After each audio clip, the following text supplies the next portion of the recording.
Misalnya kalau kita minta pendapat dari orang yang katakanlah orang tua kita gitu, meskipun ada beda generasi tapi masih hidup sejaman gitu dengan kita. Apakah bukan itu yang lebih relevan? Alkitab sudah pasti relevan untuk setiap zaman, untuk setiap waktu, dan untuk setiap tempat. Itu sudah pasti relevan. Karena Alkitab itu adalah firman Tuhan kan ya, dan firman Tuhan itu kekal. Jadi sudah pasti relevan. Sedangkan kalau kita minta nasihat dari orang, dari manusia itu relatif. Mereka bisa bicara sesuai dengan pengalaman mereka masing-masing. Tapi kan kondisi tiap orang beda. Pengalamannya sudah pasti beda.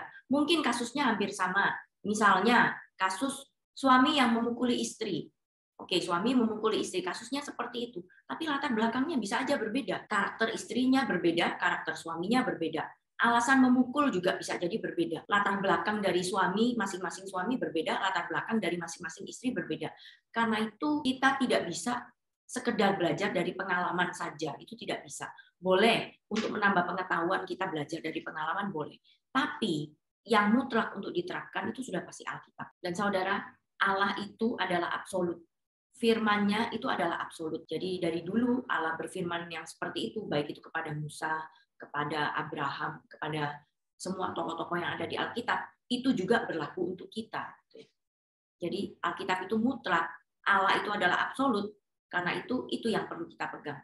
Jadi karena manusia itu relatif, sementara Allah absolut dan firman-Nya juga mutlak, berarti itu yang pantas untuk kita pegang sebagai pedoman dalam hidup rumah tangga. Di episode yang lalu, Vikaris Vera mengatakan bahwa Allah menjadi dasar untuk relasi suami istri. Bisa dijelaskan apa maksudnya dan kenapa Allah menjadi dasar untuk relasi antara suami istri? Karena Allah yang menciptakan manusia, dan Allah menciptakan manusia itu sebagai peta dan teladan Dia. Peta dan teladan Allah itu apa artinya? Peta dan teladan Allah itu berarti kita diciptakan sesuai dengan gambar Allah. Sesuai dengan gambar Allah. Ini peta teladannya, kita itu diciptakan sesuai dengan gambar dan rupa Allah. Itu berarti apa? Kita harus merefleksikan Allah itu di dalam hidup kita. Refleksi itu, tahu ya, refleksi itu kayak cermin gitu ya. Kalau kita berdiri di depan cermin, ya cermin itu merefleksikan kita gitu ya.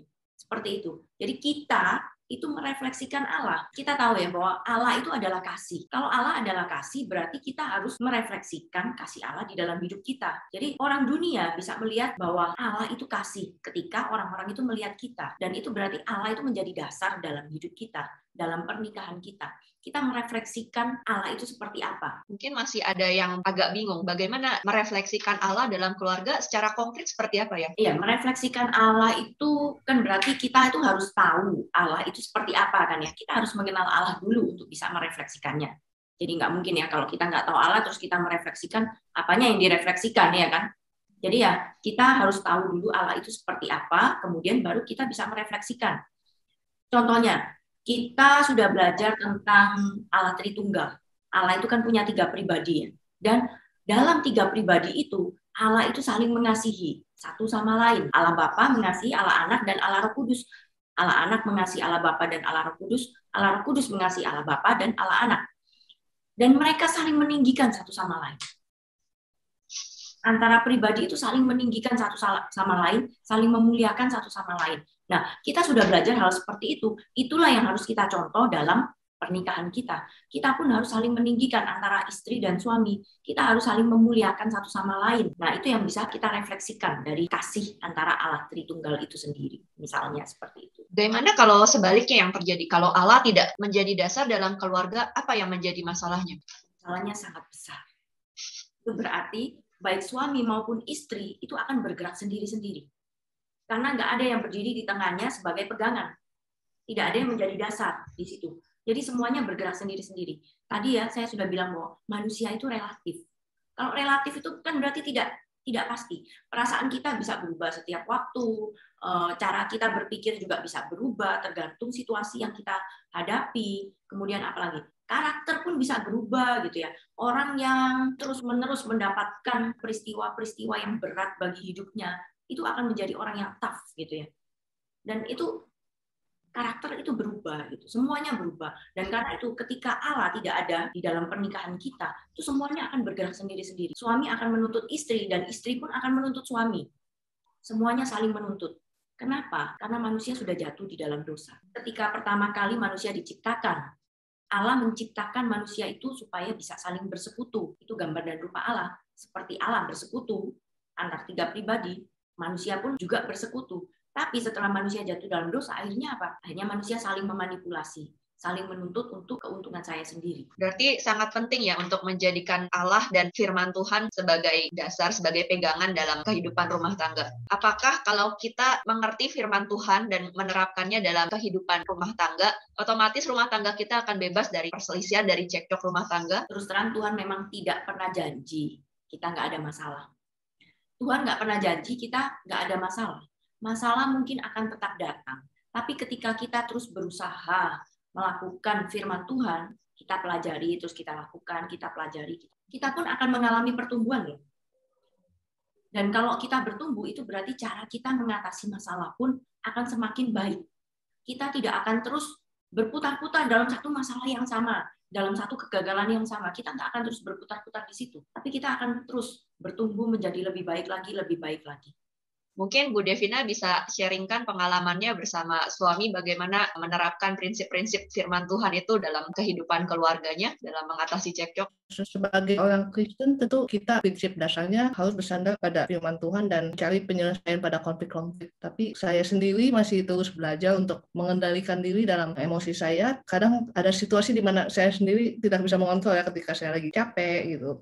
Tiba-tiba saya menjadi emosi dengan alasan-alasan yang nggak jelas. Ya, saya terus membawa persoalan ini ke dalam doa dan kita menggali firman Tuhan supaya firman itu terus mengingatkan dan menyadarkan kita. Vikaris Vera dan juga Ibu Devina menyinggung soal menggali firman Tuhan. Tapi mungkin tidak semua orang bisa membayangkan bagaimana caranya menggali firman Tuhan. Kadang baca Alkitab pun suka nggak ngerti gitu. Apa ada tipsnya bagaimana caranya kita bisa menggali firman Tuhan, bisa mengerti dan baru akhirnya bisa menerapkannya begitu? Oke, siapa dulu nih? Mungkin dari Ibu Devina dulu. Kalau saya, biasanya saya baca Alkitab, terus ada persekutuan wanita, ikutan OSG maksudnya, terus mendengarkan seminar-seminar atau pendalaman Alkitab, dan pastinya kita ikutan nonton Majalate nanti, di mana kita banyak belajar juga ya pengalaman dari ibu-ibu lain tentang pergumulan dalam keluarga Kristen. Mungkin Cipera selanjutnya. Iya, mirip sih ya sama Ibu Devina. Yang paling bunda itu memang ya kita mendengarkan seminar, kita mengikuti PA itu yaitu pemahaman Alkitab. Di situ pasti pengajarnya akan membahas, mengulas tentang Alkitab. Jadi ketika kita baca, kita itu nggak ngerti atau kita pikir kita sudah ngerti, itu semua akan diulas oleh pengajar dalam seminar atau dalam PA tersebut. Dan itu sangat baik, membuat kita bisa mengerti. Gitu ya. Saya rasa zaman pandemi ini banyak sekali ya PA yang beredar yang bisa kita ikuti. Nah, kemudian sudah pasti kita harus mencari itu sendiri, yaitu ya kita dengan baca buku-buku yang mendukung penjelasan Alkitab. Tapi of course bukunya konfirmasi dulu ya, tanya dulu ini bukunya nggak apa-apa nggak dibaca gitu ya, jangan sampai sesat. Ya nggak tahu dari mana gitu ya bukunya, terus asal aja baca gitu. Jadi tanya dulu, baca buku pendukung itu yang menjelaskan tentang perikop-perikop yang mau kita baca, atau kita baca komentari. Tapi of course, yang paling penting adalah kita harus mulai membaca Alkitab itu sendiri. Kalau kita tidak pernah memulai membaca Alkitab, kita mau dengerin seminar atau apapun itu ya, PA, itu juga kita nggak akan menemukan kehendak Tuhan di situ. Jadi yang paling penting adalah Alkitab itu sendiri. Kita mulai membuka Alkitab, kita baca, dan kita berdoa. Kemudian akan dibantu oleh PA atau seminar ataupun komentari. Baik, saya akan merangkum pembicaraan kita pada hari ini. Jadi untuk hal-hal yang prinsip, suami istri harus sepakat dan memiliki satu pedoman yang absolut sebagai pedoman yang mutlak, yaitu firman Tuhan yang dianugerahkan oleh Allah yang absolut yang menciptakan manusia sesuai peta dan teladan Allah.